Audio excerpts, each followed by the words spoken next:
Welcome to ES Digital. My name is Atul Negi and I am the faculty of Mechanical Engineering in Engineers Success.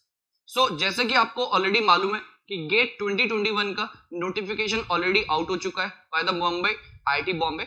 Okay, अब सबसे important points यहाँ पे जो discuss करने हैं कि जो नोटिफिकेशंस में जो डिटेलिंग दी गई है regarding the exam pattern and the syllabus, क्या क्या चेंजेस हुए हैं, उन पॉइंट को हम डिस्कस करेंगे फॉर मैकेनिकल इंजीनियरिंग स्टूडेंट्स.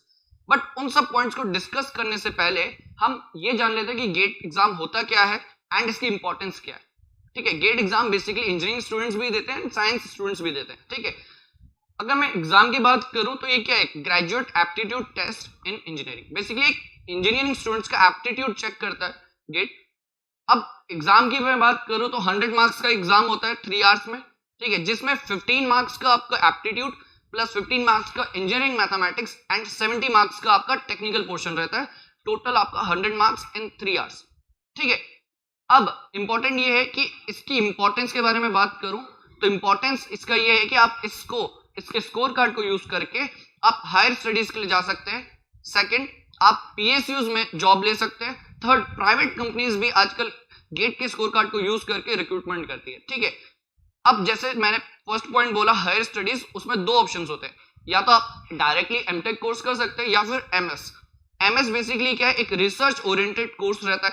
ठीक है, जिसमें आप पर्टिकुलर टॉपिक से रिलेटेड रिसर्च फील्ड में जाते हैं. तीसरा, इसमें एक और ऑप्शन रहता है एडवांटेज कि आप गेट के स्कोर कार्ड को यूज कर सकते हैं for applying in a foreign universities, specifically in Germany and Singapore. ठीक है, तो वहां यूनिवर्सिटीज गेट के स्कोर कार्ड को एक्सेप्ट करती है फॉर द एमएस कोर्सेस. ठीक है, तो आप हायर स्टडीज के लिए भी ऑप्ट कर सकते हैं with the help of GATE. And important ये कि अगर आप पीएसयूज के लिए अप्लाई कर रहे हैं तो आप गेट का स्कोर कार्ड के बेसिस पे ही जॉब ले सकते हैं इन पीएसयूज. ठीक है, ये बहुत इंपॉर्टेंट चीज है. तो इंपॉर्टेंस अगर मैं गेट की बात करूं तो बहुत ह्यूज इंपॉर्टेंस है फॉर इंजीनियरिंग स्टूडेंट्स. डायरेक्टली आपके पास बहुत सारे ऑप्शंस खुल जाते हैं गेट के स्कोर कार्ड की वजह से. अगर आपका गेट का स्कोर कार्ड काफी अच्छा है तो आपके पास बहुत सारे ऑप्शंस रहते हैं. ठीक है, एंड एज अ इंजीनियर आपके पास जब तक आपके पास गेट का स्कोर कार्ड एक वैलिड, एक काफी अच्छा स्कोर का आपका कार्ड है तो आप काफी अच्छी जगह इसको यूज कर सकते हैं. काफी जगह आप यूज कर सकते हैं, चाहे वो आप हायर स्टडीज की बात करें चाहे जॉब्स की बात करें. हमेशा आपकी प्रोफाइल में एक ऐसा एडवांटेज रहता है जिसको आप कहीं भी शो कर सकते हैं और उसका आपको डेफिनेटली एडवांटेज मिलने वाला है. ठीक है, ये चीज पॉइंट आपको क्लियर होना चाहिए. अब देखो, ये तो बेसिक सी बातें थी कि एग्जाम क्या होता है, क्या एग्जाम की इंपॉर्टेंस है, ये वैसे भी आपको ऑलरेडी मालूम ही है. अब एक्चुअली क्या है कि इस बार 2021 में कुछ इंपॉर्टेंट चेंजेस हुए हैं, वो पॉइंट्स को मैं डिस्कस करने वाला है. ठीक है, तो सबसे पहला जो चेंज हुआ है वो एलिजिबिलिटी के रिगार्डिंग. ठीक है, जो सबसे पहला पॉइंट है वो है एलिजिबिलिटी के रिगार्डिंग. अगर मैं एलिजिबिलिटी की बात करूं तो आज से पहले, मतलब 2021 से पहले जो पेपर था हमारा 20 में हुआ है, जो 2020, 2019, 2018 उससे पहले जो एग्जाम्स हुए हैं उसमें सिर्फ फाइनल ईयर स्टूडेंट्स एप्लीकेबल होते थे. बट इस टाइम 2021 में third year students are also applicable to write the GATE examination. मतलब एलिजिबिलिटी में now third year students are also allowed. ठीक है, मतलब इस बार थर्ड ईयर स्टूडेंट्स भी अलाउड है. ठीक है, थर्ड ईयर स्टूडेंट्स भी अलाउड है, साथ साथ फोर्थ ईयर के. ठीक है, फाइनल ईयर तो ऑलरेडी अलाउड होता ही है बट थर्ड ईयर भी अलाउड है. तो इस बार सबसे बड़ा एडवांटेज थर्ड ईयर स्टूडेंट्स के पास है. क्यों? क्योंकि इनके पास दो ऑप्शंस है, या तो थर्ड ईयर में भी दे सकते हैं फाइनल ईयर में, और वो दोनों को बहुत अच्छे से यूज कर सकते हैं. मतलब अगर किसी थर्ड ईयर स्टूडेंट ने थर्ड ईयर में ही बहुत अच्छे नंबर से क्रैक कर लिया तो उसके माइंड में नेक्स्ट ईयर कोई प्रिपरेशन का ऐसा इफेक्ट नहीं रहने वाला, इसको ऐसा कोई लोड नहीं रहने वाला कि उसे फाइनल ईयर में अलग से फिर गेट का प्रिपरेशन करना है. तो उसके पास हमेशा दो मौके रहेंगे, थर्ड ईयर का भी या फाइनल ईयर का भी. ठीक है, तो ये काफी अच्छी अपॉर्चुनिटी है specially for third year students. पहले भी ऐसा ऑप्शन था, पहले गेट में जब प्रीवियस बहुत काफी टाइम पहले जब गेट एग्जाम्स होते थे तब भी थर्ड ईयर स्टूडेंट्स को अप्लाई कर सकते थे, बट फिर इसको रोक दिया गया. नाउ अब अगेन इसको अप्लाई करने के लिए वैलिड कर दिया गया कि थर्ड ईयर स्टूडेंट्स भी अप्लाई कर सकते हैं. इंपॉर्टेंट चीज. ठीक है, तो एज लिमिट तो कोई होती नहीं है गेट में, आप कभी भी दे सकते हैं. नंबर ऑफ टाइम्स आप गेट का एग्जाम दे सकते हैं, कोई प्रॉब्लम नहीं उस पर. ठीक है, तो सबसे बड़ा एडवांटेज थर्ड ईयर स्टूडेंट्स के लिए. ठीक है, वो थर्ड ईयर में ही देखकर अपना गेट क्वालिफाई कर सकते हैं और उसको काफी अच्छा यूज भी कर सकते हैं। और फाइनल ईयर में तो उनको कोई टेंशन ही नहीं लेने की जरूरत, अगर उन्हें थर्ड ईयर में ही काफी अच्छे नंबर से स्कोर कर लिया। और ऑब्वियस ही बात है, जो गेट में जो सिलेबस होता है, most of the syllabus second and third year का होता है। सेकंड एंड थर्ड ईयर का मोस्ट ऑफ द सिलेबस जो होता है गेट का, वो आपके सेकंड एंड थर्ड ईयर के सेमेस्टर जो एग्जाम्स होते हैं, जो आपका सिलेबस होता है वही रहता है। फाइनल ईयर का बहुत कम अमाउंट का सिलेबस रहता है, तो आप बहुत इजीली से इसको दे सकते हो गेट 2021 को। ठीक है, तो थर्ड ईयर वाले इस बार एलिजिबल है। सबसे इंपॉर्टेंट पॉइंट है इस बार का गेट के नोटिफिकेशन का। ठीक है, ये इंपॉर्टेंट चीज है। अब एग्जाम पैटर्न तो देखो वही आपका 100 मार्क्स इन 3 आवर्स, सेम चीज 100 मार्क्स 3 आवर्स। अगर मैं एग्जाम पैटर्न की बात करूं, तो सेम है, बट कुछ चेंजेस है उसमें। कैसे कि देखो, आपको ये तो मालूम है 100 मार्क्स का है एग्जाम आपका इन 3 आवर्स, बट इस बार ना क्वेश्चंस का जो पैटर्न है उसमें चेंजेस हो गया। कैसे चेंजेस हुआ है? देखो, आपको ऑलरेडी मालूम है, ये तो बेसिक आपको मालूम है कि 15 मार्क्स एप्टी, ठीक है, 15 मार्क्स आपका मैथमेटिक्स, इंजीनियरिंग मैथमेटिक्स होता है, एंड रिमेनिंग 70 मार्क्स जो होगा आपका टेक्निकल। ठीक है, टेक्निकल होने वाला है। ठीक है, रिमेनिंग आपका क्या होने वाला है? टेक्निकल। ठीक है, ये इंपॉर्टेंट चीज है। अब देखो, ये आपको टोटल कितना हो गया? 100 मार्क्स। टोटल क्या हो गया? 100 मार्क्स। बट इस बार ना क्वेश्चन के जो टाइप्स है वो चेंज हो गए। कैसे? देखो, आपको एक तो मालूम है कौन कौन से क्वेश्चन के टाइप्स होते हैं।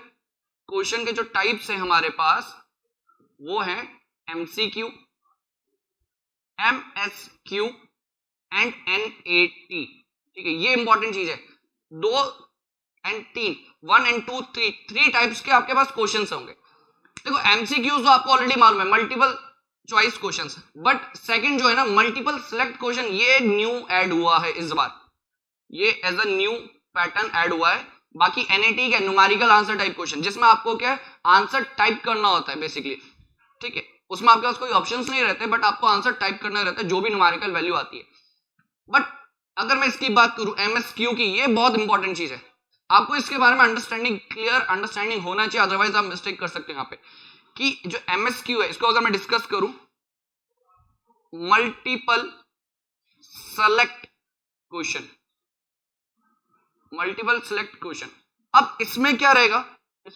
कि आपका 1 से ज्यादा, मतलब 4 ऑप्शंस है ना, तो 4 में हमेशा क्या होता है? मल्टीपल चॉइस क्वेश्चन में एक ही करेक्ट रहता है, बट मल्टीपल सेलेक्ट क्वेश्चन में एक से ज्यादा भी करेक्ट हो सकता है। मतलब 4 ऑप्शन दिए हैं, ए बी सी डी, तो ए एंड बी भी करेक्ट हो सकता है, ए बी सी भी करेक्ट हो सकता है, and even A B C D भी करेक्ट हो सकते हैं चारों। तो आपको आंसर मार्क करना डिपेंडिंग कि क्वेश्चन में क्या पूछा गया है। अगर उसमें एक से ज्यादा सही है तो आपको दोनों ही मार्क करने होंगे। सपोज ए एंड बी सही है तो आपको ए भी मार्क करना है, बी भी मार्क करना है। ठीक है, बहुत इंपॉर्टेंट चीज है। अब यहाँ पे ना कुछ इंपॉर्टेंट पॉइंट्स इसके रिगार्डिंग। सबसे पहली बात तो कोई नेगेटिव मार्किंग नहीं होने वाली यहाँ पे।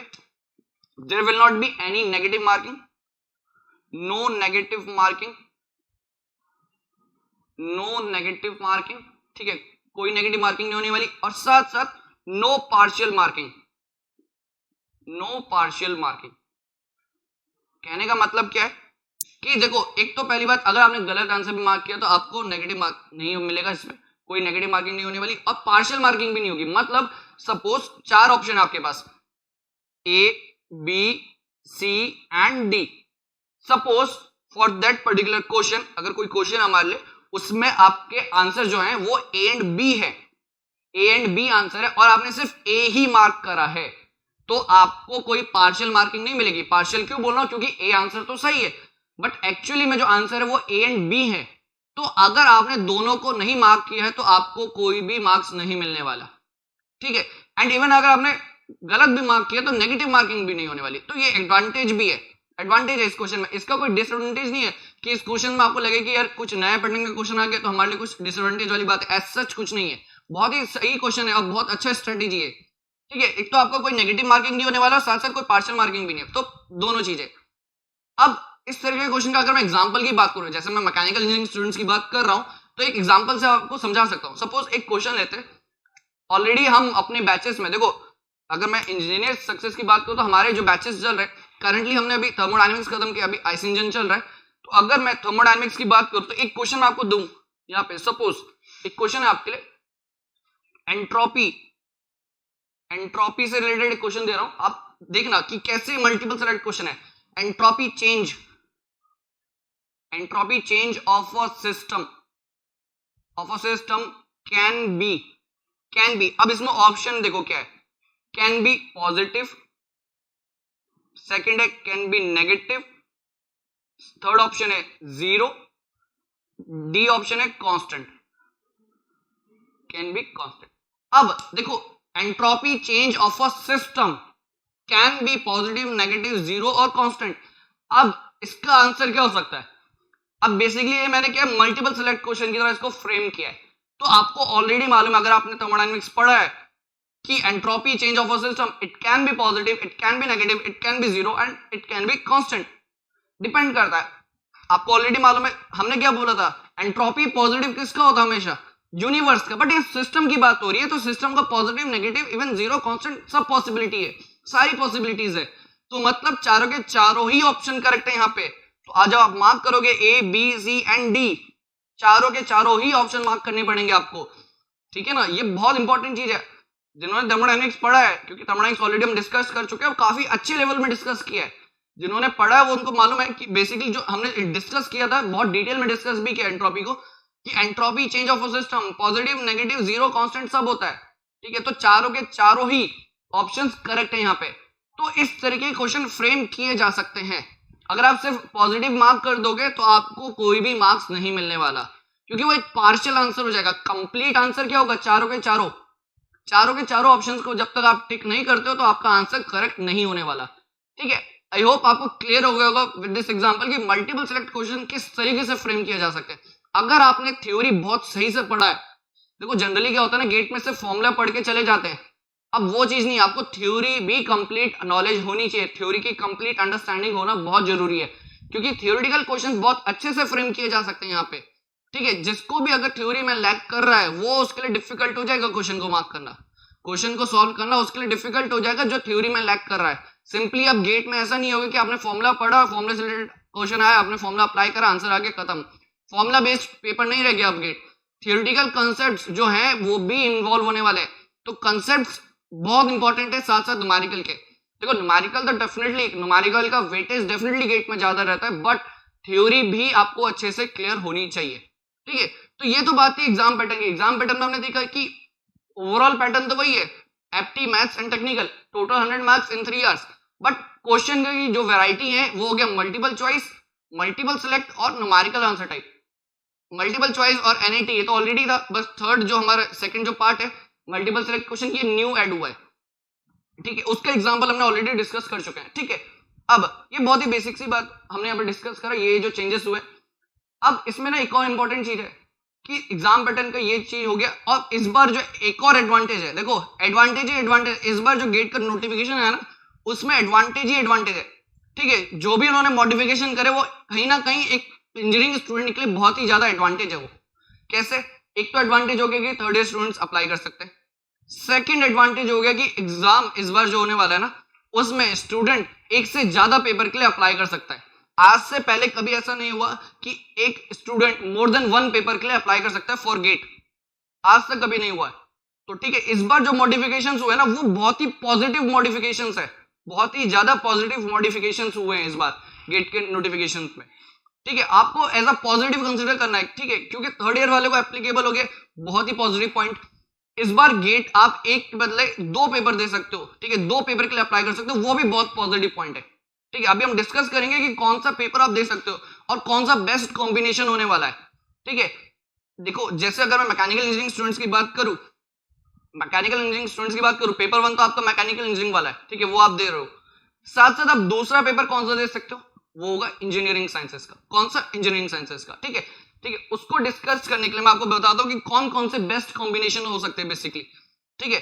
तो ये एग्जाम एलिजिबिलिटी हो गया, एग्जाम पैटर्न हो गया आपका यहाँ पे, ठीक है, ये एग्जाम पैटर्न हो चुका आपका। हमने मल्टीपल सेलेक्ट क्वेश्चन भी देख लिया, ठीक है। अब मैं आपको बेसिकली बताता हूं यहाँ पे कौन सा बेस्ट कॉम्बिनेशन होने वाला है, कौन सा बेस्ट कॉम्बिनेशन।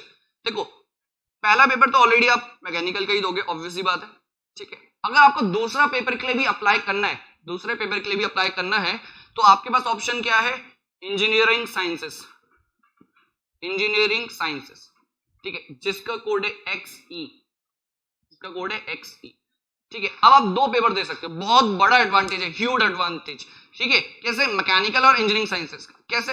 अब देखो इंजीनियरिंग साइंसेस का पैटर्न क्या है, सेम जैसा आपका मैकेनिकल का होने वाला है, बट यहाँ पे सब्जेक्ट्स डिफरेंट होंगे। और सबसे बड़ी एडवांटेज पता है मैकेनिकल स्टूडेंट्स के लिए क्यों? जो इंजीनियरिंग साइंसेस में जो पेपर्स है ना, वो डायरेक्टली आप मैकेनिकल इंजीनियरिंग में पढ़ते ही हो। कैसे? देखो अब यहाँ पे ना इंजीनियरिंग साइंसेस के 2 सेक्शन होते हैं बेसिकली, 2 सेक्शंस होते हैं बेसिकली, सेक्शन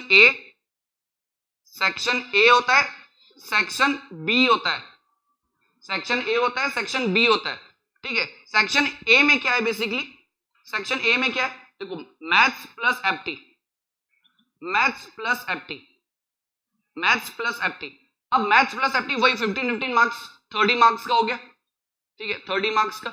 बचा 70 मार्क्स का सेक्शन बी, बचा आपका 70 मार्क्स का सेक्शन बी। अब सेक्शन बी में 2 ऑप्शंस आपके पास, आप 2 सब्जेक्ट सेलेक्ट कर सकते हो out of 4। Out of 4 basically इसलिए बोल रहा हूं क्योंकि आउट ऑफ 4 ही आपके लिए ज्यादा सूटेबल होंगे, क्योंकि आप मैकेनिकल इंजीनियरिंग स्टूडेंट हो तो आपके लिए 4 ही सूटेबल होने वाले। वो कौन से, वो भी हम देखते हैं अभी, ठीक है।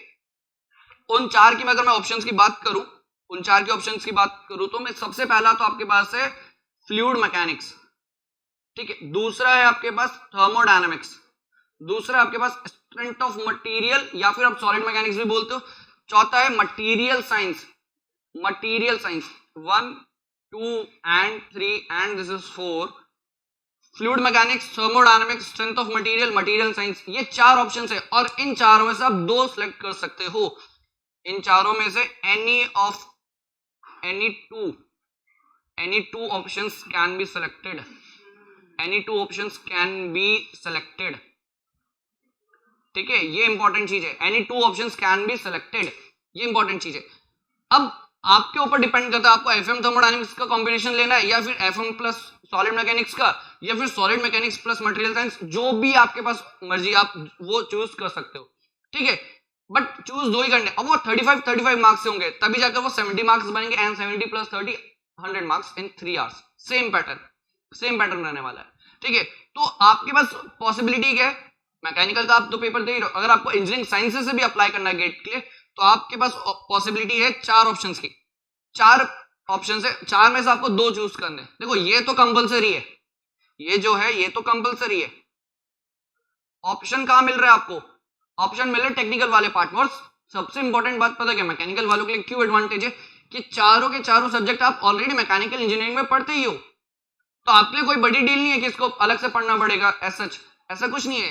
Fluid mechanics, thermodynamics, strength of material, material science, चारों के चारों टॉपिक आप डिस्कस करते ही हो ऑलरेडी मैकेनिकल इंजीनियरिंग में, तो वो आपके लिए एडवांटेज है। तो इस बार का जो गेट का पेपर है ना, बहुत ज्यादा एडवांटेज हो रहा है मैकेनिकल इंजीनियरिंग स्टूडेंट्स के लिए, ठीक है। क्योंकि देखो चारों के चारों आप ऑलरेडी पढ़ते हो, आपको तो कुछ एक्स्ट्रा एफर्ट लगाना ही नहीं है, यहाँ पे कुछ एक्स्ट्रा एफर्ट लगाना ही नहीं है। हालांकि 1-2 टॉपिक हो सकते हैं एक्स्ट्रा, बस उससे ज्यादा कुछ नहीं होने वाला, उससे ज्यादा कुछ नहीं होने वाला। तो आपके लिए तो बहुत ज्यादा एडवांटेज है, आपके लिए बहुत ज्यादा एडवांटेज है। तो आपके पास ऑप्शन है, अगर आपको अप्लाई करना है इंजीनियरिंग साइंस से तो डेफिनेटली करना चाहिए मेरे अकॉर्डिंग। तो एफएम प्लस थर्मोडायनामिक्स ले सकते हो अगर आपको थर्मल पार्ट स्ट्रांग है, या स्ट्रेंथ ऑफ मटेरियल या मटेरियल साइंस या थर्मोडायनामिक्स स्ट्रेंथ ऑफ मटेरियल, कुछ भी कॉम्बिनेशन आप सिलेक्ट कर सकते हो, ठीक है। आई होप आपको इतना क्लियर हो गया होगा। तो सबसे पहले हमने बात करी एलिजिबिलिटी की, जिसमें 3rd ईयर वाले एप्लीकेबल है, बहुत बड़ा एडवांटेज है। सेकंड हमने बात करी पैटर्न की, एग्जाम पैटर्न सेम पैटर्न है, बट जो क्वेश्चंस होंगे इस बार 3 तरीके के क्वेश्चंस होने वाले हैं। Multiple choice MCQ, multiple select questions that is MSQ, and third one is numerical answer type. तो जो MSQ है, मल्टीपल सेलेक्ट क्वेश्चन, वो बहुत इंपॉर्टेंट है। क्यों? देखो इसमें आपको ये पॉइंट हमेशा ध्यान रखना कि नेगेटिव मार्किंग तो नहीं होगी, बट साथ साथ पार्शियल मार्किंग भी नहीं होगी। जब तक आंसर आपका कंप्लीट नहीं है तो आपको कोई भी मार्क्स नहीं मिलने वाला, ठीक है। अगेन मैं रिपीट कर रहा हूं, सपोज कोई क्वेश्चन में A and B correct answers हैं, A और B 2 ऑप्शन दोनों करेक्ट हैं, और आपने सिर्फ एक ही मार्क किया है, तो आपको कोई भी मार्क्स नहीं मिलने वाला। ये आपको क्लैरिटी होनी चाहिए। ऐसा नहीं कि आपने पार्शियल मार्किंग की है, पार्शियल आंसर दिया है तो आपको पार्शियल मार्किंग भी मिल जाएगा, ऐसा नहीं है। पार्शियल मार्क्स नहीं मिलेंगे, तब तक कंप्लीट आंसर नहीं होगा तो कंप्लीट मार्क्स नहीं मिलने वाले आपको, ठीक है। आई होप आपको इतना क्लियर हो गया होगा। तो अब जो नेक्स्ट डिस्कस करने वाले हैं वो सिलेबस के बारे में, और सिलेबस में क्या क्या चेंजेस हुए हैं फॉर मैकेनिकल इंजीनियरिंग स्टूडेंट्स, वो भी हम डिस्कस करने वाले हैं। अभी ऑलरेडी हम डिस्कस कर चुके हैं, रिगार्डिंग गेट 2021 नोटिफिकेशन, ठीक है, उसमें क्या क्या चेंजेस हुए हैं, क्या क्या मॉडिफिकेशंस हुए हैं, वो हम ऑलरेडी डिस्कस कर चुके हैं। नाउ हम डिस्कस करने वाले हैं मैकेनिकल इंजीनियरिंग के सिलेबस में क्या क्या चेंजेस हुए हैं, ठीक है। तो अगर मैं सिलेबस में चेंजेस की बात करूं, मेरे पास सिलेबस अवेलेबल है।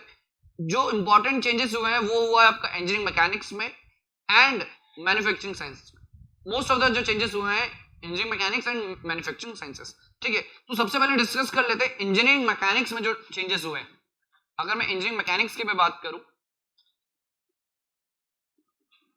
इंजीनियरिंग मैकेनिक्स की अगर मैं बात करूं क्या क्या चेंजेस हुए हैं, अब देखो ये जो चेंजेस हुए हैं ना, आपको डेफिनेटली लगेगा कि ये जो चेंजेस हुए हैं, बट ये ऑलरेडी हम अपने कोर्सेज में ऑलरेडी डिस्कस करते ही हैं। क्यों? क्योंकि देखो जो इंजीनियरिंग मैकेनिक्स का जो सिलेबस होता है ना, उसमें आप जो चेंजेस हुए, सबसे पहले जो टॉपिक जो चेंज लिखा है फ्रिक्शन। फ्रिक्शन तो ऑब्वियस ही बात है, हम डिस्कस करते हैं इंजीनियरिंग मैकेनिक्स में, सब जगह डिस्कस किया जाता है, ठीक है। तो अगर मैं सबसे पहले जो टॉपिक बोलूं, इसमें जो लिखा है, जो एडिशन हुआ बेसिकली, आपको जो सिलेबस देखोगे, प्रीवियस ईयर वाला सिलेबस देखोगे और इस ईयर का सिलेबस देखोगे, तो आपको जो चेंजेस दिखने वाले हैं, वो चेंज जो है सबसे पहला है friction. Friction and its application, ठीक है। अब फ्रिक्शन जैसा टॉपिक तो ऑलरेडी देखो पहले मेंशन नहीं था, बट न्यूमेरिकल्स तो आते थे और इसको हम ऑलरेडी डिस्कस करते ही हैं। और जितने इसमें एग्जांपल्स लिखे ना फ्रिक्शन के एप्लीकेशंस वाले, वो ऑलरेडी हमने डिस्कस कर चुके हैं अपने कोर्सेस में, ठीक है, आप देख सकते हो उसको, ठीक है। Friction and it's applications including, देखो अब इसमें देखो क्या क्या दे रखा है एप्लीकेशन में, including rolling comma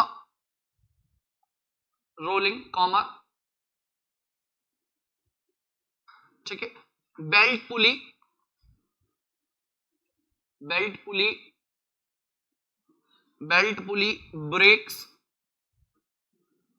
breaks, clutches, screw jack. Basically ये जो एप्लीकेशन वाला पार्ट है ना, ये ऑलरेडी डिस्कस भी किया जाता है। जब आप मशीन डिजाइन पढ़ते हो तो ब्रेक्स, क्लचेस, ये ऑलरेडी डिस्कस किया ही जाता है। और वहां पे जो आप सॉल्व करते हो बेसिकली क्या मैकेनिक्स का ही तो एप्लीकेशन है। मशीन डिजाइन में जो आप पढ़ते हो ना, ये brakes and clutches, belt and pulley, वो क्या है, एक मैकेनिक्स का ही तो एप्लीकेशन है, वो ऑलरेडी आप डिस्कस करते ही हो, ठीक है। अब एक्चुअली हुआ क्या है, गेट ने इस बार स्पेसिफिकली मेंशन कर दिया। अब इससे पहले अगर मेंशन नहीं था तो हम तो फिर भी पढ़ते थे। आपके लिए एडवांटेज, आपको ये नहीं लगना चाहिए कि इतना ज्यादा सिलेबस ऐड हो गया। सिलेबस एडिशन कुछ हुआ ही नहीं, अगर मैं इन टोटल बात करूं ज्यादा। इस बार क्या हो गया, मेंशन कर दिया गया, जो पहले मेंशन नहीं था वो ऑलरेडी हम डिस्कस करते ही थे, ठीक है। तो देखो रोलिंग फ्रिक्शन में इससे पहले भी गेट में न्यूमेरिकल्स आया है, बट इस बार स्पेसिफिकली मेंशन किया है। इसको मैं वर्ड ऐड नहीं बोलूंगा, मैं बोलूंगा मेंशन किया है बेसिकली, ठीक है। Rolling friction, belt pulley, brakes, clutches, screw jack and आपका आगे इसमें दिया है वेज। अब ये वेज वाला पार्ट भी हम डिस्कस करते हैं फ्रिक्शन में, ठीक है। एंड इसमें जो कॉमा करके जो लास्ट दिया है व्हीकल्स ईटीसी, ठीक है, ईटीसी, बाकी जो भी एप्लीकेशंस, तो ये सारे पार्ट तो ऑलरेडी हम डिस्कस करते ही हैं। तो इस बार क्या हो, गेट ने इस बार मेंशन कर दिया है, बट इससे पहले मेंशन नहीं था तो हम उसको ऑलरेडी फिर भी डिस्कस करते थे। देखो इसको एडिशन नहीं बोलेंगे, इसको बोलेंगे मेंशन करना सिलेबस में, जो चीज पहले मेंशन नहीं थी, ठीक है। अब इसमें जो न्यू टॉपिक जो ऐड हुआ है वो मैं बोलूंगा स्पेसिफिकली, वो है आपका लेग्रांजे इक्वेशन। ये स्पेसिफिकली मैं इसको बोलूंगा ये है एडिशन। ये तो सब मेंशन किया गया है, ये सिलेबस जो एडिशन हुआ है ना वो ये है लेग्रांजे इक्वेशन, ठीक है। ये बेसिकली कुछ ज्यादा डिफिकल्ट पार्ट नहीं है, सिंपली एक इक्वेशन है जो आपको सॉल्व करनी रहती है। जैसे आप डिलेम्बर्ट प्रिंसिपल लगाते हो ना डायनामिक्स में, वैसे ही आपका लेग्रांजे इक्वेशन होती है, ठीक है। डायनामिक्स की प्रॉब्लम को सॉल्व करने का एक लेग्रांजे इक्वेशन जो होता है, हम उसको भी यूज कर सकते हैं। तो बहुत इंपॉर्टेंट है, ज्यादा कुछ नहीं है। आपको इंपॉर्टेंट ये समझना है कि जो सिलेबस है ना, ये जो इतना आपको दिख रहा है, ये कुछ नहीं है, ये बेसिकली मेंशन किया गया है और ये ऑलरेडी हम डिस्कस करते ही हैं, कोई बड़ी बात नहीं है इसमें। बस एक इंपॉर्टेंट जो चीज ऐड हुई है वो है लेग्रांजे इक्वेशन, ये चीज ऐड हुई है एक्चुअल में, ठीक है। बाकी सब चीजें मेंशन हो, वो उसका टेंशन लेना ही नहीं है, ठीक है। ऑलरेडी जब आप देखोगे, हमने जिससे पहले इंजीनियरिंग मैकेनिक्स के कोर्सेज में हमने इसको ऑलरेडी डिस्कस किया ही है, ये सारा का सारा।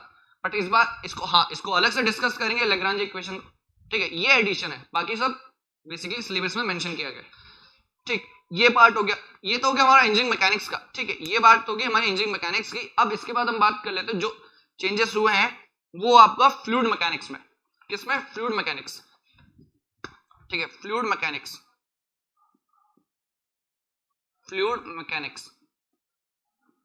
ठीक है, फ्लूइड मैकेनिक्स। अब अगर देखो फ्लूइड मैकेनिक्स की अगर मैं बात करूं, फ्लूइड मैकेनिक्स की अगर मैं बात करूं तो फ्लूइड मैकेनिक्स में लिखा है हमारा, देखो फ्लूइड मैकेनिक्स में जो पार्ट ऐड हुआ है वो है बेसिक्स। देखो इसमें बोल रहा हूं स्पेसिफिकली ऐड हुआ है, इसको मैंने ऐड बोला है और इसको भी मैं ऐड बोल रहा हूं, basics of compressible flow, basics of compressible flow, compressible flow, basics of compressible flow. तो ये बेसिकली इसको बोलते हैं एडिशन, ये है एडिशन। ठीक है, अब basics of compressible flow already आप अपने सिलेबस में डिस्कस करते हो इन सेमेस्टर्स, ठीक है, बट हाँ गेट में नहीं आता, बट इस बार इंक्लूड कर दिया तो डेफिनेटली इसको भी हम डिटेल में डिस्कस करेंगे। ठीक है, वैसे ज्यादा कुछ डिफिकल्ट पार्ट नहीं है, ठीक है, ये ऑलरेडी आप पढ़ती हो अपने सिलेबस में during your semester exams, but इसको भी हम डिटेल में डिस्कस करेंगे। लिखा वैसे बेसिक्स है, देखो पॉइंट समझ लो, यहाँ पे बेसिक्स ऑफ कंप्रेसिबल फ्लो लिखा है, बेसिक्स लिखा है, मतलब बेसिक जो इंट्रोडक्टरी कांसेप्ट्स होते हैं उसके बारे में, बट हम इसको डिटेल में कवर करेंगे क्योंकि हम नहीं चाहते कि कोई भी एक ऐसा ऑप्शन या कोई भी ऐसी चीज छूट जाए जो एग्जाम में आ जाए। तो हम टॉलरेंस जो लेकर चलने वाले हैं, मैक्सिमम टॉलरेंस लेकर चलने वाले हैं, पूरा का पूरा कंप्रेसिबल फ्लो ही डिस्कस करेंगे अलग से। ठीक है, वो बात अलग है कि बेसिक्स मेंशन किया है वो यहाँ पे, बट मेंशन करने से कुछ नहीं होता है। देखो ये जो चीज पहले मेंशन नहीं थी फिर भी तो क्वेश्चन आया ना गेट में, फ्रिक्शन ऑलरेडी क्वेश्चन आते हैं, फ्रिक्शन तो one of the most important topic होता है इंजीनियरिंग मैकेनिक्स का, वो इस बार अलग से मेंशन कर दिया है। रोलिंग से डेफिनेटली हर बार गेट में क्वेश्चन आते हैं, फ्रिक्शन का जो रोलिंग फ्रिक्शन वाला जो होता है वो बहुत इंपॉर्टेंट टॉपिक होता है। ठीक है, तो ऐसा नहीं है बेसिक लिखा तो ऐसा नहीं कि सिर्फ बेसिक्स कवर करके ही खत्म कर दिया, कंप्रेसिबल फ्लो को हम डिटेल में डिस्कस करेंगे। ठीक है, ये ध्यान रखना। ठीक है, इसको बोलते हैं एडिशन। हाँ, अब अगर ना इसमें कई जगह बोला कि रिमूव भी हुआ है, अब रिमूव क्या हुआ है वो देख लो। अगर आपको लगता है रिमूव है तो मुझे नहीं लगता वो आप सही डायरेक्शन में हो। ठीक है, वो चीज रिमूव नहीं हुई। अब देखो कई जगह लिखा गया कि रिमूव कर दिया गया, क्या रिमूव कर दिया गया? रिमूव में लिखा गया मैनोमेट्री,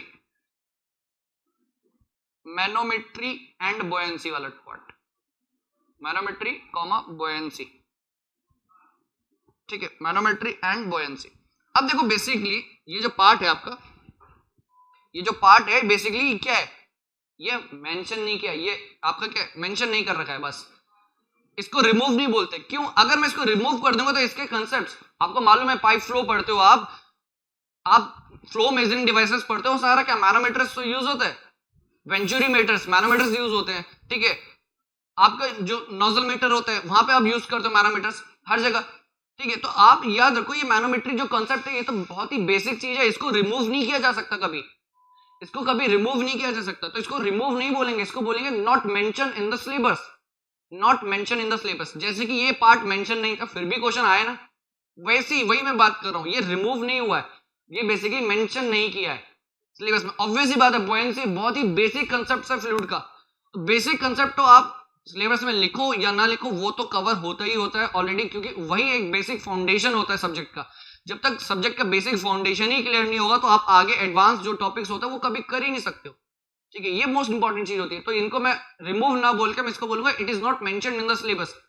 इस बार सिलेबस में मेंशन नहीं किया, but definitely it will be there in the syllabus. जैसे ये एग्जांपल आपके सामने है ही फ्रिक्शन वाला इंजीनियरिंग मैकेनिक्स। ठीक है, एडिशन में बोलूंगा basics of compressible flow add हुआ है, लैग्रांज इक्वेशन ऐड हुआ है आपका इंजीनियरिंग मैकेनिक्स में, ये एडिशन है। ठीक है, ये मेंशन नहीं हुआ, ये इस बार मेंशन कर दिया स्पेसिफिकली। ठीक, अब देखो ये तो हमने बात कर ली मैकेनिक्स की, इंजीनियरिंग मैकेनिक्स हो गया, फ्लूइड मैकेनिक्स हो गया। नेक्स्ट जो आता है हमारा इसके बाद वो आएगा हमारा थर्मल साइंस। ठीक है, thermal portion,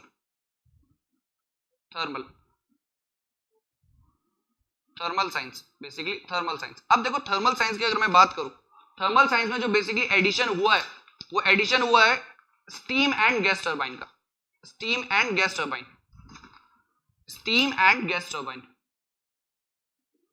steam and gas turbine.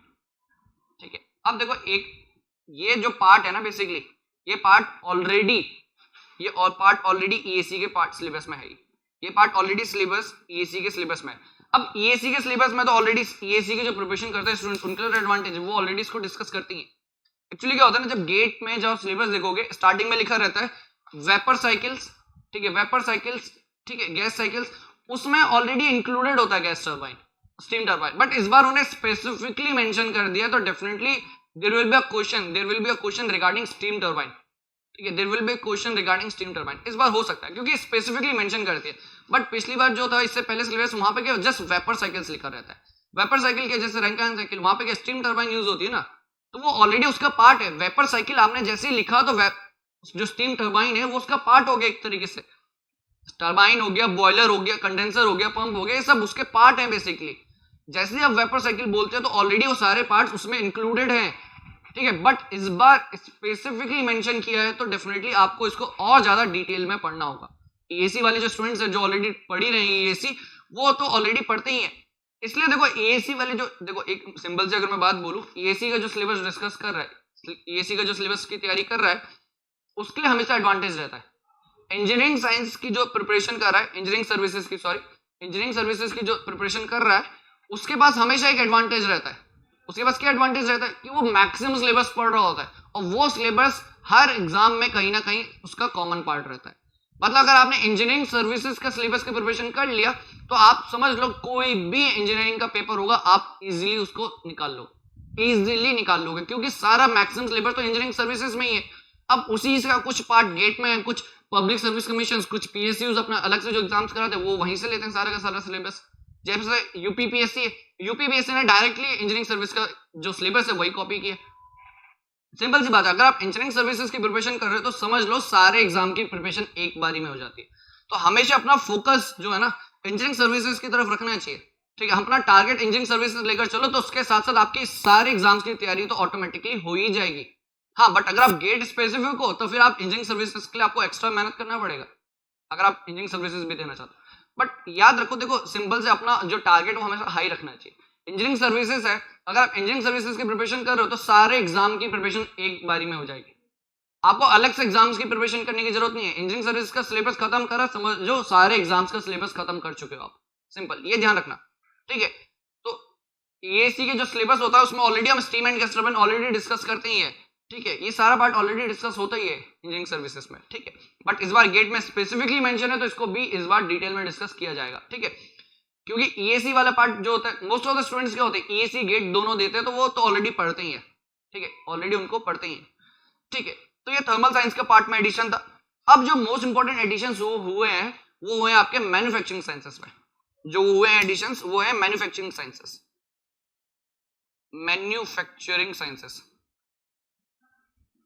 Manufacturing science,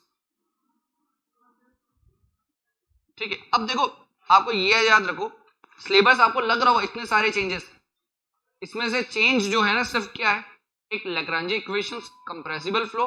देखो जो एडवांटेज की मैं बात कर रहा हूँ ये सब आपको लग रहा है इतना सारा मेंशन हो रखा है, बट बेसिकली एडिशन नहीं है, जस्ट मेंशन किया गया सिलेबस में। तो आपको ऐसा नहीं लगना चाहिए कि सिलेबस में बहुत ज्यादा ह्यूज चेंजेस हुए, कुछ ज्यादा चेंजेस नहीं हुए। पहला मैं आपको बताया लैग्रांजे इक्वेशन एक सिंपल इक्वेशन है, जैसे आप डीलम्बार्ट इक्वेशन यूज करते हो डायनामिक्स के प्रॉब्लम्स में, वैसे आपका लैग्रांजे इक्वेशन भी यूज होता है, ठीक है, सिंपल। एक चीज ये ऐड हुई है, एक कंप्रेसिबल फ्लो ऐड हुआ है, ठीक है, वो भी हम कोई बड़ी बात नहीं, बहुत इजी सा टॉपिक है, उसको भी हम इजीली डिस्कस कर लेंगे। स्टीम एंड गैस टरबाइन ये भी ऐड हुआ है, ठीक है। और ये ऑलरेडी हम पढ़ते हैं क्लास में, ऑलरेडी पढ़ते हैं, जब हम पावर प्लांट पढ़ते हैं तो इसको डिस्कस करते ही करते हैं, ऐसा नहीं है कि इसको डिस्कस नहीं करते, इसको ऑलरेडी डिस्कस करते हैं। तो ये तरीके से ये भी एक तरीके से एडिशन नहीं मेंशन किया गया सिलेबस में, क्योंकि जैसे आप वेपर साइकिल बोलते हो ना तो स्टीम टरबाइन तो ऑलरेडी इंक्लूडेड हो जाता है वेपर साइकिल में, ठीक। अब नेक्स्ट आ जाते हैं मैन्युफैक्चरिंग साइंस में, मैन्युफैक्चरिंग साइंस। देखो मैन्युफैक्चरिंग साइंस में जो सबसे पहला एडिशन हुआ है वो है आपका मशीनिंग वाले पार्ट में। अब मशीनिंग वाले पार्ट में देखो क्या एडिशन हुआ है, मैं आपको यहाँ पे टॉपिक वाइज बता देता हूँ। मशीनिंग वाला जो पार्ट है उसमें जो ऐड हुआ है वो हुआ है abrasive machining process, abrasive machining process, abrasive machining process, abrasive machining process, ठीक है, ये चीज आपको ध्यान रखनी है। उसके बाद जो एडिशन हुआ है NC CNC machines and CNC programming, NC CNC machining, NC CNC machines, ठीक है, and CNC programming, and CNC programming,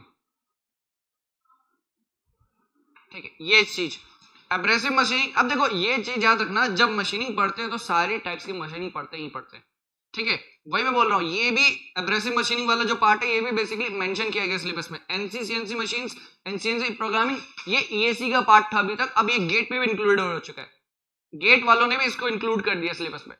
तो ऑलरेडी जो मैं वही बोल रहा हूँ अगेन, जो ईएसी वाले जो स्टूडेंट्स रहते हैं ना, उनके पास हमेशा एक एडवांटेज रहता है। जो इंजीनियरिंग सर्विसेज की जो प्रिपरेशन कर रहा है ना, उसके पास हमेशा एक एडवांटेज है कि वो जो सिलेबस की तैयारी कर रहा है ना, उसके बाहर किसी भी एग्जामिनेशन का सिलेबस नहीं है। स्टैंडर्ड यही है। जो हम बात करते हैं ना, मैकेनिकल इंजीनियरिंग वाले स्टूडेंट समझ रहे होंगे कि जब स्टैंडर्ड साइकिल की बात करते हैं, आइडियल साइकिल, वो ये है, इसके नीचे है, बाकी सारे एग्जामिनेशन इसके नीचे है, सबसे टॉप लेवल एग्जामिनेशन ये है, क्योंकि मैक्सिमम सिलेबस यही कवर कर रहा है, मैक्सिमम सिलेबस यही कवर कर रहा है। तो ये आइडियल एग्जामिनेशन है आपका, ठीक है, इसमें सब कुछ कवर है। आपने इसकी प्रिपरेशन कर ली तो ऑटोमेटिकली इससे नीचे जो भी एग्जामिनेशन है सारे के सारे, वो आप सर ऑटोमेटिकली कवर हो जाता है, ठीक है। तो ऑब्जेक्टिव अपना हाई रखो, एसी की प्रिपरेशन करो, ठीक है।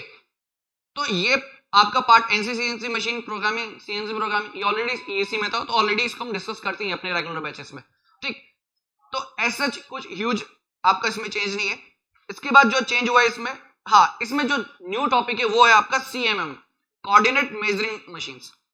इसमें जो न्यू टॉपिक है वो है कॉन्सेप्ट्स, मैं इसको यहाँ पे डिटेल में लिख लेता हूँ, कॉन्सेप्ट्स ऑफ, ठीक है, concepts of coordinate, concepts of coordinate measuring machine, coordinate measuring machine, coordinate measuring machine, that is CMM, CMM, ठीक है। कोऑर्डिनेट मेजरिंग मशीन ये एक न्यू टॉपिक है, ठीक है, ये आपका एक न्यू टॉपिक है, ये आपका डेफिनेटली एक न्यू टॉपिक है। तो इसको मैं आपको हाईलाइट कर देता हूँ, ये स्पेसिफिकली न्यू टॉपिक है। देखो, अगर किसी ने अगर इंडस्ट्रियल ट्रेनिंग करी है कहीं ऐसी मैन्युफैक्चरिंग साइट्स में, तो उसको ध्यान होगा सीएमएम मशीन बहुत यूज होती है मैन्युफैक्चरिंग साइट्स में। काहे के लिए? आपका ये जो साइजिंग होती है, बेसिकली डायमेंशनिंग करते हैं, जब कोई ऑब्जेक्ट होता है ना, उसके डायमेंशंस को मेजर करने के लिए सीएमएम मशीन का यूज किया जाता है। बेसिकली एक प्रोब होता है, वो प्रोब बेसिकली एक एंड से दूसरे एंड तक जाता है। सपोज कोई ब्लॉक है, सपोज करो ये कोई ब्लॉक है एंड आपका ये कोई प्रोब है, ये प्रोब बेसिकली एक इस एंड पे जाएगा, फिर इस एंड पे जाएगा, तो उसके मूवमेंट से वो उसका डायमेंशंस को बता देता है। तो सब कंप्यूटर बेस्ड प्रोग्रामिंग होती है, ठीक है। तो प्रोब होता है, प्रोब बेसिकली मूव कर रहा है इस एंड से दूसरे एंड, ठीक है, वैसे यहां से यहां इस एंड में मूव करेगा, ठीक है। तो वो बेसिकली आपका डायमेंशंस को मेजर करने के लिए होता है, कोऑर्डिनेट मेजरिंग मशीन, ठीक है। आप नाम से देख लोगे कोऑर्डिनेट मेजरिंग मशीन, एक एक कोऑर्डिनेट्स में जाके ये उसका बेसिकली एक स्पेसिफिक, बहुत to the point accurate measurement करता है, एकदम एक्यूरेट मेजरमेंट्स निकल के आते हैं इसमें, ठीक है, कोऑर्डिनेट मेजरिंग मशीन। तो इसके कंसेप्ट्स भी डिस्कस होंगे। हाँ, ऑब्वियस सी बात है, ये न्यू एडिशन है, ठीक है, ये न्यू एडिशन है। न्यू एडिशन को मैं रेड मार्क से हाईलाइट कर रहा हूं। देखो, लैग्रांज इक्वेशंस, कंप्रेसिबल फ्लो, ठीक है, and this concepts of coordinate measuring machine को मैं हाईलाइट कर रहा हूं। जो रेड पेन से मार्कर से मैंने हाईलाइट किया है, बेसिकली ये है न्यू एडिशन। बाकी तो सब as it is already syllabus में था ही हमारे, ठीक है, बट मेंशन नहीं था। Again I am repeating, mention नहीं है, ठीक। ये चीज जैसे इसको बोल दिया रिमूव, तो ये रिमूव नहीं है, इसको मेंशन नहीं किया है। वैसे जो रिमूव वर्ड है ये गलत है, क्यों? क्योंकि जो मैनोमेट्री बॉयंसी इसके कंसेप्ट है, ये तो बहुत ही बेसिक कंसेप्ट्स है ना फ्लूइड मैकेनिक्स के। Without understanding what is manometry principles, you can not find the pressure measuring devices, you cannot understand what is the pressure measuring devices, you cannot use the venturimeter, flow nozzles, ठीक है, ये सब आप nozzle metre, basically ये सब चीजों को आप यूज नहीं कर पाओगे कभी, ठीक है। तो मैनोमेट्री प्रिंसिपल तो बहुत बेसिक सी चीज होगी, और बॉयंसी तो सबसे बेसिक स्कूल लेवल कंसेप्ट है, फिजिक्स में हम पढ़ते ही है। तो ये तो बहुत बेसिक सा कंसेप्ट है, वो तो बस सिलेबस में मेंशन नहीं किया है। अब अगर कई बार बॉयंसी में क्वेश्चन आ जाएगा नेक्स्ट ईयर, आप ये थोड़ा ना बोलोगे कि सिलेबस में हटा दिया था, इस बार क्वेश्चन क्यों आया। तो इसलिए बोल रहा हूँ, ये सिर्फ सिलेबस में मेंशन नहीं, बट डेफिनेटली इसको तो हम पढ़ते ही हैं एज इट इज, जो हम आज से पहले पढ़ते हैं वैसे ही इसको पढ़ेंगे इस बार भी, जस्ट, ठीक है। ऐसा नहीं, रिमूव बोलना गलत है, मेंशन नहीं हुआ ये सही है, ठीक है। नेक्स्ट इसमें अगर मैं बात करूं और एडिशन की, इसमें और जो ऐड हुआ है वो हुआ है एडिटिव मैन्युफैक्चरिंग। अब ये टाइप्स ऑफ मैन्युफैक्चरिंग प्रोसेस होता है। देखो, एडिटिव मैन्युफैक्चरिंग, ठीक है, ये आपका सिम वाले पार्ट में ऐड हुआ है। कंप्यूटर इंटीग्रेटेड मैन्युफैक्चरिंग जो होता है उसमें आपका ऐड हुआ है एडिटिव मैन्युफैक्चरिंग, एडिटिव मैन्युफैक्चरिंग,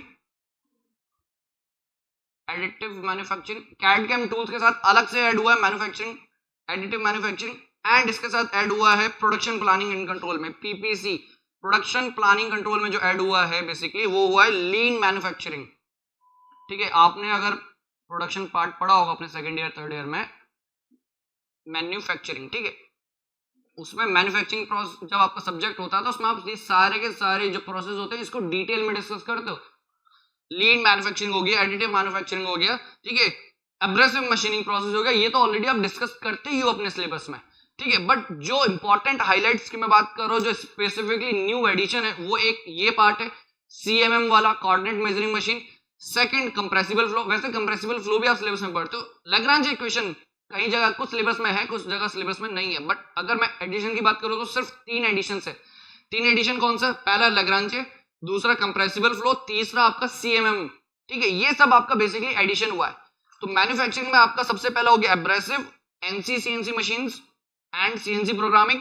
उसके बाद आपका है concept of coordinate measuring machines, then additive manufacturing, then lean manufacturing, ठीक है। ये सब आपका बेसिकली सिलेबस में एडिशन हुआ है एंड ये आपका टोटल सिलेबस का एडिशन है। रिमूव अगर मैं बोलूं तो रिमूव कुछ नहीं हुआ है, मैकेनिकल के सिलेबस में से रिमूव कुछ भी टॉपिक नहीं हुए हैं, ये जस्ट मेंशन नहीं करा मैनोमेट्री एंड बुयांसी, इसलिए मैं रिमूव वर्ड बेसिकली यहां से हटा देता हूं। रिमूव नहीं है ये, not mentioned in the syllabus, तो इसको रिमूव बोलना तो बिल्कुल गलत है, ठीक है। Not mentioned in the syllabus, simply mention नहीं किया। जैसे ये फ्रिक्शन वाला पार्ट आज तक मेंशन नहीं था, तो क्या क्वेश्चन नहीं आए क्या आज तक? डेफिनेटली। और फ्रिक्शन तो one of the most important topic रहता है हमारा इंजीनियरिंग मैकेनिक्स का, ठीक है। तो ये पार्ट ऑलरेडी हमारे कोर्स में इंक्लूडेड रहता है, इसको हम ऑलरेडी क्लास में डिस्कस करते ही हैं। फ्रिक्शन वाला पार्ट को specifically rolling friction, belt, pulley, brakes and clutches, ये तो ऑलरेडी डिस्कस होते ही है। हाँ, स्पेसिफिकली ये डिस्कस मैकेनिक्स में नहीं, मशीन में होते हैं, मशीन डिजाइन में, बट है तो पूरा कंप्लीटली मैकेनिक्स ही ना। इसलिए मैं अगेन रिपीट, अपनी क्लास में कई बार रिपीट करता हूँ कि जो सब्जेक्ट बेसिक होता है ना, बेसिक सब्जेक्ट आपका जितना स्ट्रांग है तो उसका एप्लीकेशन वाला पार्ट बहुत इजी हो जाता है। जैसे इंजीनियरिंग मैकेनिक्स आपका स्ट्रांग है तो आपके theory of machines, machine design बहुत ही बेसिक, बहुत ही सिंपल हो जाएंगे। अगर आपका बेसिक ही क्लियर नहीं है तो आपकी थ्योरी ऑफ मशीन जो वाइब्रेशंस है और मशीन डिजाइन, वो आपका बहुत टफ सब्जेक्ट लगेंगे, ठीक है। अगर ये क्लियर है तो फिर वो कभी टफ नहीं रह पाएंगे, ठीक है। इंपॉर्टेंट एडिशंस हुए हैं इंजीनियरिंग मैकेनिक्स में लैग्रांजे इक्वेशन, और कोई डिफिकल्ट टॉपिक नहीं है, बहुत सिंपल सा है। जैसे डीलम्बार्ट प्रिंसिपल आप इक्वेशन यूज करते हो ना डायनामिक्स की प्रॉब्लम को सॉल्व करने के लिए, वैसे एक लैग्रांजे इक्वेशंस होते हैं, ठीक है। तो इसको भी हम डिस्कस कर लेंगे। And basics of compressible flow, ये एडिशन हुआ है फ्लूइड मैकेनिक्स में, ठीक है। बाकी थर्मल साइंस में आप इसको बोल सकते हो addition, steam and gas turbine को, बट ऑब्वियसली बात है जब वेपर साइकिल बोलते हैं ना तो इसको डिस्कस करते ही करते हैं स्टीम टरबाइंस और गैस टरबाइंस वाले पार्ट को, ठीक। बाकी मैन्युफैक्चरिंग में जो इंपॉर्टेंट एडिशन हुआ है वो एडिशन हुआ है सीएमएम का, कोऑर्डिनेट मेजरिंग मशीन। बेसिकली एक डिवाइस, आपका जो मशीन होती है क्या करती है, आपके डायमेंशंस को स्पेसिफिक एक्यूरेटली मेजर करती है, ठीक है। वो मैंने आपको बताया भी, एक बेसिकली प्रोब होता है, वो एक कॉर्नर से दूसरे कॉर्नर जाके बेसिकली उसका डायमेंशन को बताता है एक्यूरेटली। अब पूरे ग्राफ से कंप्यूटर में प्रिंटर से निकल के आता है कि क्या क्या डायमेंशन है। नाम से आपको क्लियर हो रहा होगा, कोऑर्डिनेट मेजरिंग मतलब एक कोऑर्डिनेट से दूसरे कोऑर्डिनेट जा रहा है आपका प्रोब, कुछ इस तरीके का प्रोब होता है, एक कोऑर्डिनेट से दूसरे कोऑर्डिनेट जा रहा है और एक्यूरेट आपको डायमेंशन बताता है, ठीक है। तो ये कंसेप्ट, इसका टॉपिक को डिस्कस किया जाएगा न्यू। बाकी एब्रेसिव जो टॉपिक है, ये एब्रेसिव मशीनिंग प्रोसेस, ये ऑलरेडी डिस्कस होता ही है, गेट में डिस्कस होता है, इंजीनियरिंग सर्विस छोड़ो, गेट में भी डिस्कस होता है। एडिटिव, लीन मैन्युफैक्चरिंग, एनसी सीएनसी मशीन्स और सीएनसी प्रोग्रामिंग, ये ईएसी का पार्ट था। अगेन मैं रिपीट कर रहा हूँ, ईएसी वाला पार्ट तो जिसने ईएसी का सिलेबस प्रिपेयर किया ना, उसका सारे एग्जाम्स की प्रिपरेशन हो जाती है, सिंपल। आप तो इसलिए हमेशा क्या करो, ईएसी के सिलेबस का प्रिपरेशन करोगे तो आपके सारे एग्जामिनेशन का प्रिपरेशन एक साथ हो जाता है, ठीक। अब वो डिपेंड करता है आपका ऑब्जेक्टिव क्या, तो आप अपने ऑब्जेक्टिव के हिसाब से प्रिपरेशन कर सकते हो, बट आपने एक बार ईएसी का सिलेबस कंप्लीट किया तो सब कुछ कंप्लीट, ठीक। ये इंपॉर्टेंट है। बाकी अगर देखो आपको लग रहा होगा कि इतना सारा सिलेबस में चेंजेस हुआ है, कुछ ज्यादा चेंजेस नहीं हुआ, सिर्फ 3 टॉपिक, लैग्रांजे, कंप्रेसिबल फ्लो, सीएमएम, ये, ठीक है। बस ये 3 पॉइंट्स ऐड हुए हैं, बाकी तो सब चीजें मेंशन की गई हैं जो कि पहले मेंशन नहीं थी, और जो पहले मेंशन था उसको हटा दिया। इसलिए मैंने इसको रिमूव ना बोल के क्या बोला मैंने, not mention in the syllabus but it is a part of fluid mechanics and we have to study this particular topic, manometry and buoyancy part, ठीक है। ये इंपॉर्टेंट चीज है, ठीक है। आई होप आपको सिलेबस में जो भी चेंजेस हुए होंगे आपको क्लियर समझ में आ गया होगा, ठीक है। वैसे एज सच कुछ एकदम ह्यूज बहुत ज्यादा चेंजेस नहीं हुआ है, ठीक है। तो हमारे लिए एडवांटेज क्या है, देखो एडवांटेज, मैं अगेन एडवांटेज की बात कर रहा हूँ। एडवांटेज क्या है, देखो मैकेनिक्स में जो इतना आपको पार्ट दिख रहा है ना, ये हम ऑलरेडी डिस्कस करते हैं क्लास में, ये सब हो चुका है, ठीक है। फ्लूइड मैकेनिक्स में बस कंप्रेसिबल फ्लो पढ़ना है हमें एक एक्स्ट्रा, बाकी और एक सीएमएम वाला पार्ट पढ़ना है बस, बाकी as it is syllabus same है। और इस बार जब आप दूसरा पेपर दोगे इंजीनियरिंग साइंसेस का, क्योंकि इस बार 2 ऑप्शंस अवेलेबल है आपके पास, मैकेनिकल तो दोगे, साथ साथ इंजीनियरिंग साइंसेस भी दोगे, तो इंजीनियरिंग साइंसेस भी आप दे सकते हो। और इंजीनियरिंग साइंसेस का सबसे बड़ा एडवांटेज है कि उसमें आप बहुत अच्छा स्कोर कर सकते हो, क्योंकि वहां पे आपके पास सिर्फ 2 ही टॉपिक है पढ़ने के लिए, थर्मोडायनेमिक्स देना है या फ्लूइड मैकेनिक्स देना है, या फिर थर्मोडायनेमिक्स सोम या सोम मटेरियल साइंस, कोई भी 2 चैप्टर आपको यूज करने वाले, 2 चैप्टर बेसिकली आपको यूज करने वहां पे। और बहुत ही ईजी है इंजीनियरिंग साइंस में स्कोर करना, इंजीनियरिंग साइंस में स्कोर करना बहुत ही ज्यादा ईजी है, क्योंकि आपको सिर्फ 2 पर्टिकुलर आपको टॉपिक ही पढ़ने हैं वहां पे।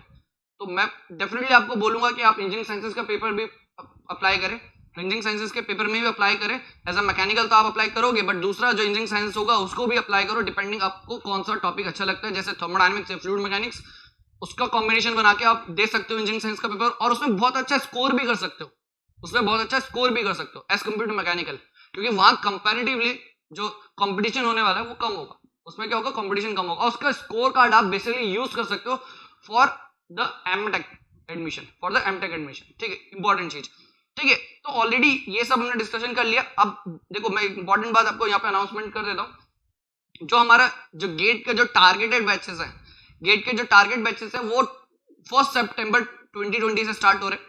गेट के जो टारगेट बैचेस है हमारे, टारगेट बैच है बेसिकली हमारे, जो गेट के टारगेट बैच जो हो रहे हैं स्टार्ट, वो हो रहे हैं 2021 1 सितंबर से, 1 सितंबर 2020 से हमारे बैचेस स्टार्ट हो रहे हैं। टारगेट बैच किसके लिए, स्पेसिफिकली गेट के लिए, to the point and concise आपको वहां पे कंटेंट मिलने वाला है, to the point, specifically for GATE, क्योंकि देखो सितंबर से स्टार्ट हो रहा है, ऑब्वियसली बात है थोड़ा कम टाइम है, बट उस टाइम में हम इजीली गेट का प्रिपरेशन कर सकते हैं, क्योंकि वहां पे हम टोटली फोकस और डेडिकेटेड होंगे for the GATE syllabus only. वहां पे हम एसी वाला पार्ट नहीं टच करने वाले, क्योंकि एसी और गेट वाला बैच ऑलरेडी हमारा रनिंग में जो ऑलरेडी चल रहा है, उसमें हमारा ऑलरेडी काफी सिलेबस हो भी चुका है, ठीक है। बट टारगेटेड बैच जो होंगे हमारे गेट वाले, specifically targeted batch to the point, and जो भी रिक्वायर्ड होगा सिर्फ गेट के लिए उतना ही डिस्कस किया जाएगा, और ये इंश्योर किया जाएगा कि जो भी स्टूडेंट एनरोल होगा उसमें जो भी स्टूडेंट्स एनरोल होने वाला है उसको मैक्सिमम बेनिफिट मिले, और वो मैक्सिमम स्कोर लेकर आए, उसमें वो मैक्सिमम स्कोर लेकर आए, क्योंकि उसका जो सब्जेक्ट जो कोर्स है उसको हमने इस तरीके से प्लान किया है कि उसमें सिर्फ गेट का ही टारगेटेड स्टडी किया जाएगा, ठीक है। और उसमें इस तरीके से प्लानिंग की गई है कि आप जो भी स्टूडेंट्स में एनरोल करेगा उसको इस तरीके से सर्विसेज प्रोवाइड की जाएंगे कि उसको वो गेट में बहुत ज्यादा हेल्पफुल होने वाला है। जब गेट में प्रिपरेशन करेगा ना, गेट का एग्जाम देगा, तो उसको ये याद रियलाइज हो जाएगा कि जो उसने प्रिपरेशन करी है इस टारगेटेड बैच में, वो उसके लिए कितने फायदे में आई है, ठीक है, कितना फायदा मिला है उसको बेसिकली इस टारगेटेड बैच से। तो आई होप आपको चीजें क्लियर हुई होंगी। ऑलरेडी हमारे गेट एंड ईएसी के बैचेस चल रहे हैं, ठीक है, ऑलरेडी रनिंग में है, जिसमें हमारा बहुत सारा सिलेबस हो भी चुका है, ठीक है। जो नेक्स्ट बैच जो अनाउंस हुआ हमारा 4 सितंबर में, ठीक है, ये जो अनाउंस हो रहा है 4 सितंबर में, डेफिनेटली आप एनरोल कर सकते हैं इस चीज में। 4 सितंबर टारगेटेड बैच होगा हमारा, टारगेटेड बैच फॉर गेट